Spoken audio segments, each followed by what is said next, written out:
ایک شخص نے بیوی کو طلاق دے دی. وجہ بیان کرنے پر پتہ چلا، یہ کہتا ہے کہ یہ ہر وقت موبائل پر دوستوں کے ساتھ بات چیت کرتی اور میسج کرتی، چیٹنگ کرتی اور گفتگو میں مصروف رہتی. اسے پیغام اس کا شوہر بھیجتا تو وہ جواب نہیں دیتی تھی. گھر آ کر پوچھا کہ میرے میسج کا جواب کیوں نہیں دیا؟ اس نے کہا کہ وہ اپنے دوستوں کے ساتھ چیٹنگ میں مصروف تھی. اس کی یہ بات سنتے ہی وہ غصے میں آ گیا اور اس نے بیوی کو طلاق دے دی.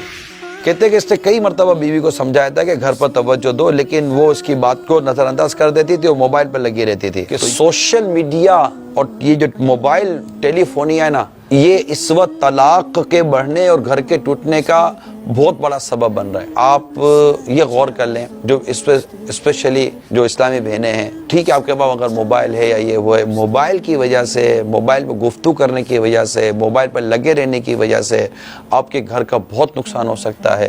آپ کا شوہر ڈسٹرب ہو سکتا ہے، آپ کی ساس ڈسٹرب ہو سکتی ہے، آپ کے بچے رول سکتے ہیں. کیونکہ یہ ایک ٹیلی فونیا بھی ہے نا، یہ بعض اوقات مرض کی صورت اختیار کر جاتا ہے، اور سوشل میڈیا پر لگے رہنا یہ بھی مرض کی صورت اختیار کر جاتا ہے. یہ بنیادی بات عرض کر دوں، عقل مند بیوی کی میں نے علامت جہاں پڑھی ہے کہ یہ ہر اس عادت کو چھوڑ دیتی ہے کہ جس سے تنازع ہوتا ہو. یہ عقل مند بہو کی علامت میں نے پڑھی تھی کتاب میں، کیونکہ اس سے گھر خوشحال رہتا ہے. بات سمجھنے کی کوشش کریں. شوہر ایک چیز کو پسند نہیں کرتا اور وہ کام کرنا آپ پر نہ فرض ہے نہ واجب ہے، اس کام کو ترک کر دیں. میرا دوست ہے.